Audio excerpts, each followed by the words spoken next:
ज्याने परवा माझ्यावर शाईफेक नाही केली, केमिकल सदृश असं ऑइल टाकलं 4 बाटल्या माझ्यावर. दुसरा कॉमन फॅक्टर याच्यातला हे मुस्लिम द्वेष पसरवतात कीर्तनातनं, जे संतांनी सांगितलं नाही. संत हा मानवतावादी विचाराचा संत संप्रदाय होता. हे ढोंग करतायत, भोंदूगिरी करतायत आणि हे स्वतःला साधू आणि संत म्हणून घेतायत. तुम्ही तर उठता बसता द्वेषाचं राजकारण करताय, उठता बसता धार्मिक द्वेष पसरवताय. 5 स्टार याच्यातले 4-5 महाराज तर 5 स्टार जीवन जगतात, मंत्र्याला लाजवतील असं. जे काही ते म्हणतायत की आम्ही त्यांना रिव्हॉल्वर दाखवली, बंदूक दाखवली, तेवढी त्यांची पात्रता नाही आणि आम्ही असं काही केलेलं नाही असं त्यांनी तुमचे आरोप फेटाळून लावले. पात्रता म्हणजे खून करायला काऊन ते पात्रता लागते? शूटिंग करायचं होतं, संपूर्ण शूटिंग करायचं होतं. रिव्हॉल्वरचं शूटिंग त्यांनी घ्यायला पाहिजे होतं ना, त्यात हिंमत होती. आणि पळून का गेला? हा वारकरी संप्रदाय का? संग्राम भांडारेंनी माझ्या ऑइल वरचं जीव गेला, हा वारकरी संप्रदाय का? किशोर शिवनीकरनी जे लातूरला पैसे पळवले, पिस्तूल घेऊन दाखवतो, हा वारकरी संप्रदाय का? कीर्तनातनं प्रवचनात की शरद पवारांना मत द्या किंवा काँग्रेसला मत द्या, एक कीर्तनकार दाखवा की ज्यांनी कीर्तनातनं आमचा राजकीय प्रचार केला.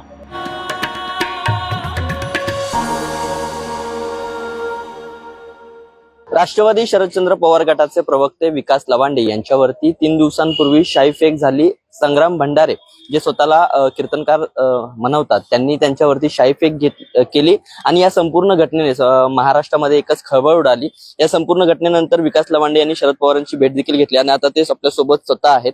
त्या दिवशी नेमकं काय घटना घडली, तुम्ही तर ते एक छोटासा व्हिडिओ करून सविस्तर घटना सांगितली, मात्र नेमकं काय होतं आणि तुम्ही जी 20 लोकांची यादी काढली होती त्यांना तुम्ही वारकरी संप्रदायातील घुसखोर म्हणताय, नेमकं काय कारण आहे? मी 1 महिन्यापूर्वी मुंबईमध्ये पत्रकार परिषद घेऊन नामदेव ज्ञानदेव तुकोबांचा जो काय वारकरी संप्रदाय आहे, भागवत वारकरी संप्रदाय, त्या संप्रदायामध्ये विसंगत विचाराची माणसं घुसलेली आहेत. आणि मग अशा लोकांनी तिथे जाऊन धर्मांधतेला खतपाणी घालणारे विचार मांडायचे, जातीभेदाचे विचार मांडायचे किंवा नथुराम गोडसेचं समर्थन करणारे विचार मांडायचे. अशा पद्धतीचे वैचारिक घुसखोरी त्यांनी तिथे केलेली आहे. त्याचे अनेक पुरावे आमच्याकडे आहेत. अनेक लोक वेगळ्या परंपरेतले आहेत, कुणी रामदासी परंपरेतले आहेत, कुणी वैदिक परंपरेतले आहेत. त्या लोकांनी ज्ञानोबा तुकोबाच्या नामदेवांच्या गादीवर येऊन विसंगत विचार मांडायची काही गरज नाही ना.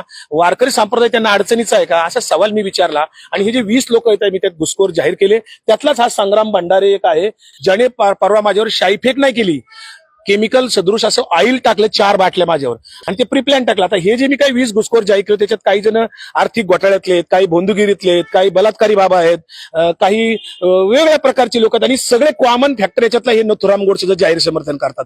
दुसरा कॉमन फॅक्टर याच्यातला हे मुस्लिम द्वेष पसरवतात कीर्तनातनं, जे संतांनी सांगितलं नाही. संत हा मानवतावादी विचाराचा संत संप्रदाय होता, जो कुठल्याही प्रचलित धर्माचा नाही. वारकरी संप्रदायाला कुणी आचार्य नाहीत, धर्माचार्य नाहीत किंवा शंकराचार्य नाहीत. वारकरी संप्रदायामध्ये फक्त हरिभक्ती परायण असतात. तिथे सहिष्णुता सांगितली, प्रेम सांगितलं, भक्ती सांगितली. आणि साधू कोणाला म्हणतात? ज्यांनी राग, लोभ, मदमत्सर, अहंकार हे 6 षड्विकार ज्यांनी धुतले स्वतःतले, त्याला साधू म्हणतात. ज्यांनी 6 धुतले त्याला साधू म्हणतात.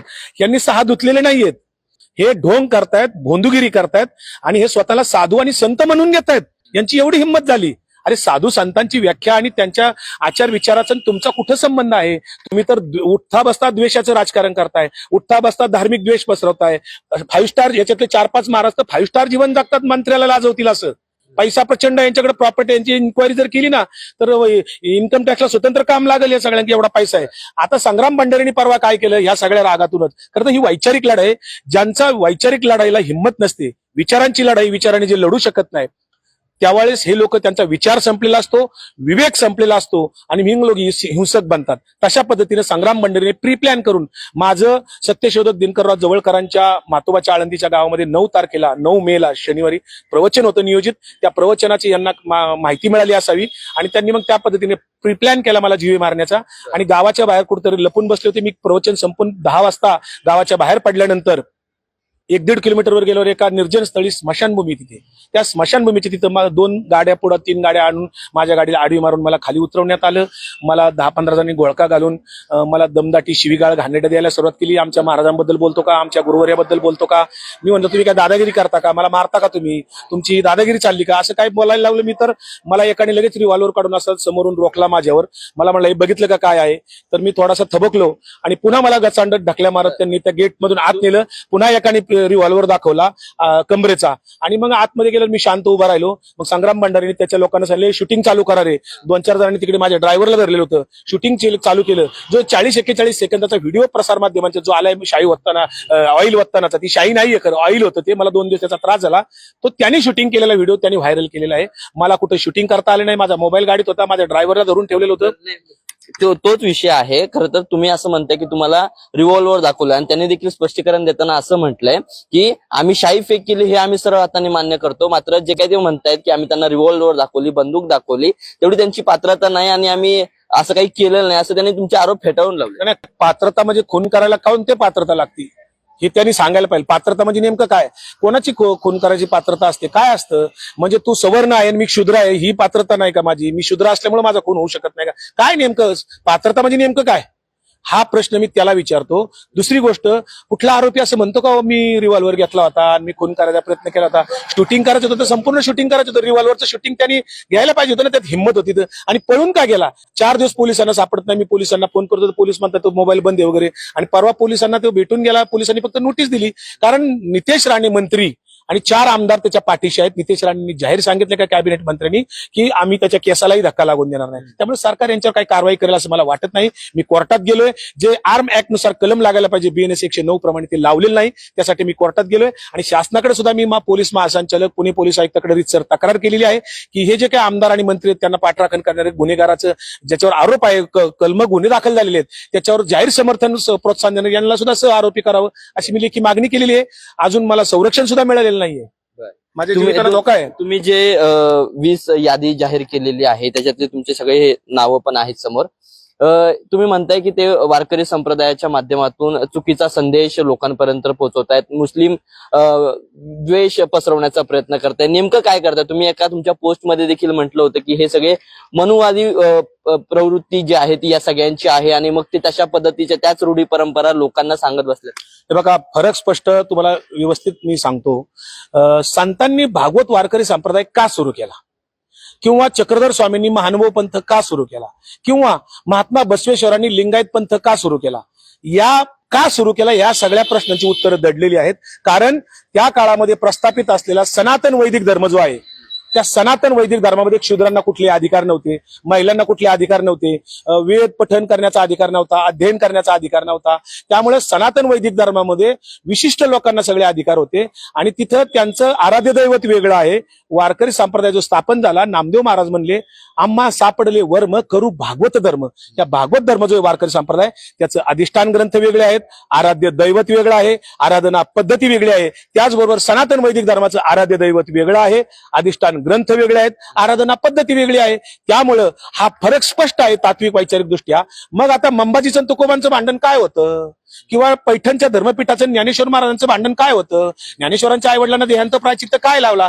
जर हे म्हणत असतील की हे सनातन वैदिक धर्माचंच वारकरी संप्रदाय आहे, मग संतांनी एवढा कष्ट करून, नामदेव महाराजांनी एवढा संघर्ष करून, संतांनी हालापेष्टा केल्या, संतांना मारहाण झाली, संतांना जीवावर बेतलं होतं, एवढा संघर्ष संतांनी काय मोगलांशी केला का? कोणाशी संघर्ष केला होता संतांनी? त्यावेळच्या सनातन वैदिक धर्मियांशी केला होता. त्यामुळे सनातन वैदिक धर्मियांशी जो संघर्ष केला संतांनी तो फार महत्वाचा होता. तो संघर्ष केला म्हणूनच भागवत वारकरी संप्रदायामध्ये 18 पगड जातीचे संत निर्माण होऊ शकले. मुस्लिम संत शेख महम्मद सारखे संत होऊ गेले. आजही ती परंपरा आहे. अनेक मुस्लिम कीर्तनकार वारकरी संप्रदायामध्ये आहेत. ख्रिश्चन धर्मीय माणसाने, अलेक्झांडर माणसाने तुकाराम महाराजांची सरकारी गाथा पहिल्यांदा प्रकाशित केली. मुंबईच्या कुलगुरू होते मुंबई विद्यापीठाचे. आणि तुकाराम महाराजांच्या पालखीचा पहिला विसावा अनगडशाच्या देऊमध्ये त्या दर्ग्यात आहे. अनेक परंपरा इथे असताना यांनी जाणीवपूर्वक भारतीय जनता पार्टीचा जो काही हिंदुत्ववादाचा अजेंडा आहे, तो हिंदुत्ववादाचा अजेंडा राबवण्याचा कार्यक्रम वारकरी संप्रदायाच्या व्यासपीठावरून करतात. तिथे विचारसरणी वेगळी आहे. वारकरी संप्रदाय सहिष्णुतावादी आहे, मानवतावादी आहे, प्रेम भक्ती. तुकाराम महाराज म्हणले विष्णुमय जग वैष्णवांचा धर्म, भेदाभेद भ्रम अमंगळ. पुन्हा असं सांगितलं महाराजांनी. मात्र हे सगळं खरं जरी असलं तरी अजून वारकरी संप्रदायातील जे मुख्य चेहरे आहेत त्यांच्याकडून या घटनेला कुठेही तुम्हाला समर्थन किंवा त्यांना त्यांची असं कुठे बाजू घेताना दिसत आलं नाही. वारकरी धर्म या सगळ्या राजकारणात पडलेलाच नाहीये. इथे राजकारण नाहीये, ही माझी लढाई अजिबात राजकीय नाहीये. कृपा करून आपण नोंद करून ठेवा. मी पक्ष बीजेपी विरुद्ध राष्ट्रवादी अशी काही लढाई नाहीये. वारकरी संप्रदाय, मी वारकरी संप्रदायाचा आहे. 3 पिढी आमच्या घरात वारकरी संप्रदाय. मी स्वतः प्रवचनकार आहे. आमच्या लहानपणापासून आम्ही तुकाराम गाथा, ज्ञानेश्वरी, हरिपाठ हे सगळं ऐकतोय, बघतोय, वाचतोय. आम्ही अभ्यास केल्यानंतर आम्हाला संतांनी कर्मकांड कुठंच सांगितलेलं नव्हतं, पुरोहितशाही कुठंच सांगितलेली नव्हती, मनुस्मृतीतलं कुठं संदर्भ दिलेले नाहीत. आम्हाला जर कोणी आता कर्मकांडात अडकवत असेल, आम्हाला कोणी आता मुस्लिम द्वेष सांगत असेल कीर्तन प्रवचनातनं, तर ते विसंगत विचार नाहीत का? हा वारकरी संप्रदाय का? संग्राम भांडारेंनी माझ्या आईल वतलं जीव गेला, हा वारकरी संप्रदाय का? किशोर शिवनीकरनी जे लातूरला पैसे पळवले, पिस्तूल घेऊन दाखवतो, हा वारकरी संप्रदाय का? हे जे रामगिरी किंवा गोविंद देवगिरी आहेत, हे जाहीरपणे म्हणतात की ज्ञानोबा तुकोबा एकनाथांचा ग्रंथच नाहीयेत, हे ग्रंथ फक्त रामदास स्वामीचाच दासबोध ग्रंथ आहे, हे गोविंद देवगिरी जाहीरपणे बोललेत. पुन्हा संभाजी भिडे जाहीरपणे 3 वर्षापूर्वी काय बोलले की ज्ञानोबा तुकोबापेक्षा मनु श्रेष्ठ होता. हे तत्वज्ञान आम्ही ऐकून घ्यायचं का? आम्ही गप्प बसायचं का? त्यामुळे मला समर्थन कोणाचं आहे तर महाराष्ट्रातल्या 80% वारकऱ्यांचं समर्थन आहे. इथेच पुण्यात एस एम जोशी फाउंडेशनला 2 तारखेला वारकरी संप्रदायातल्या अनेक दिग्गज लोकांनी, पुण्यातले बाळासाहेब भारदेंच्या बरोबर ज्यांनी काम केलं, उल्हासदादा पवार, त्यांच्या अध्यक्षतेखाली एक वारकरी परिषद झाली. अनेक ज्येष्ठ वारकरी तिथे आले होते. 200-250 वारकऱ्यांनी मला इथे ठराव करून परिषदेत पाठिंबा दिला. शिवाय अनेक जण फोन करून पाठिंबा देतात, पत्रकार काढतात, सोशल मीडियामध्ये अनेकांनी लेख लिहिलेत. परवाच सातारला विद्रोही साहित्य संमेलनामध्ये तिथे सुद्धा माझ्या समर्थनार्थ आणि यांच्या निषेधार्थ ठराव केलेला आहे. आता या सगळ्या घटनेनंतर तुम्ही शरद पवारांची भेट घेतलात. आता या सगळ्यामध्ये तुम्ही म्हणताय की हा काय भाजप विरुद्ध राष्ट्रवादीचा असा लढा नाहीये, तो वैचारिक लढा आहे. मात्र याच वैचारिक लढ्यामध्ये पक्ष तुमच्या बाजूने आहे का? शरद पवारांची भेट झाली, काय नेमकं त्यांनी सांगितलं? पक्ष माझ्या बाजूने असणारच. मी पक्षाचा प्रदेश प्रवक्ता आणि पवार साहेबांनीच एक लेख लिहिला होता 2023 मध्ये एका महिलांच्या साहित्य अंकामध्ये आणि यशवंतराव चव्हाण प्रतिष्ठानच्या एका विशेष अंकामध्ये, की वारकरी संप्रदायामध्ये प्रतिगामी विचाराच्या शक्ती घुसलेल्या आहेत आणि त्यांनी धर्मांधतेला खतपाणी घालण्याचा कार्यक्रम चालवलेला आहे. हे पवार साहेबांनी लिहिलं होतं. तोच विषय घेऊन मी पुढे आलेलो आहे आणि त्या विषयाचे पुरावे मी देतोय. हे सगळे वैचारिक घुसखोर आहेत. हे नथुराम गोडसेचं समर्थन करतात, मनुस्मृतीचं समर्थन करतात आणि हिंसेचं समर्थन करतात, शिवाय मुस्लिम द्वेष करतात. हे कोणत्या अंगणले वारकरी आहेत? संतांचा विचार यांच्याकडे कुणाकडेच नाहीये. हे फक्त बुरखा घेतलाय वारकरी संप्रदायाचा, गळ्यात माळ घालायची, गंध लावायचा, संतांचा वेश धारण करायचा, हे भोंदूगिरी आहे. आणि संतांचे विसंगत विचार मांडता. तुमची व्यासपीठं वेगळी आहेत ना. तुम्हाला भारतीय जनता पार्टीचा प्रचार करायचा ना, मग तुम्ही भारतीय जनता पार्टीचे प्रचारक व्हा, प्रवक्ते व्हा, पदाधिकारी व्हा. कारण तिकडे काम तुम्हाला लोकशाही अधिकार दिलेला आहे ना. शिवाय गोविंद देवगिरी किंवा यांची जी वैदिक परंपरेतले लोक आहेत तिथे घुसलेले, वैदिक परंपरेतल्या लोकांना तुम्हाला सनातन वैदिक धर्म आहे ना, कुंभमेळा आहे, तुम्हाला 35,000 कोटी सरकारने दिलेत ना, तिकडे तुम्ही काम करा. वारकरी संप्रदायात संतांचा जो शेतकऱ्यांचा आहे, कष्टकऱ्यांचा आहे, आणि वारकरी संप्रदाय म्हणजे नुसते कीर्तनकार नाहीत.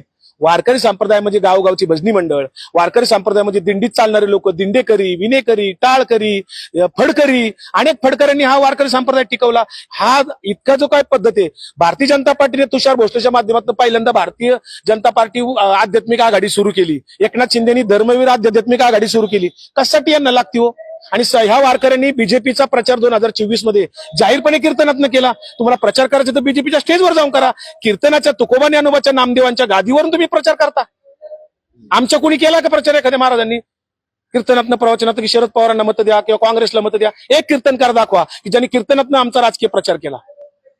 आता काय नेमकी मागणी तुम्ही म्हणताय? आमची मागणी एकच आहे. संतांचा जो महाराष्ट्र धर्म ज्याला म्हणतो आपण, तो महाराष्ट्र धर्म अर्थात संतांचा भागवत वारकरी संप्रदाय टिकला पाहिजे. वारकरी संप्रदायाचे प्रेमाचे, सहिष्णुतेचे, मानवतेचे, समतेचे विचार जे आहेत, बंधुभावाचे जे विचार आहेत, भक्तिभावाचे जे विचार आहेत, ते टिकले पाहिजेत. तिथं सगळ्या जाती धर्माची लोक आहेत. तिथं कुठल्या एका धर्माचं अधिष्ठान नाहीये. तिथे कुणी शंकराचार्य नाहीत. त्यामुळे इथं कुणी मालक नाही. फक्त हरिभक्ती पारायण असतात. कुणी धर्मांध विचार तिथे मांडत असतील, मनुस्मृतीचे विचार, वर्ण वर्चस्ववादाचे, कर्मकांडाचे विचार मांडत असतील, त्याला आम्ही काय विरोध करणार. कितीही आमच्या जीव घेण्याचा प्रयत्न केला, हल्ले केले आमच्यावर, तरी आम्ही थांबणार नाही. विचारांची लढाई, विचाराची लढण्याची त्यांच्यात हिंमत नसल्यामुळे त्यांना मी 21 प्रश्न विचारल्यात, अद्यापर्यंत उत्तर देऊ शकलेले नाहीत.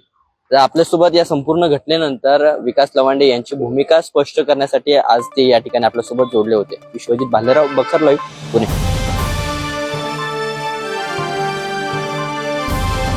समाजकारण, प्रशासन आणि राजकारणातल्या अचूक विश्लेषणासाठी बखर लाईव्हच्या सोशल मीडिया प्लॅटफॉर्म्सना लाईक, फॉलो आणि सबस्क्राईब करा.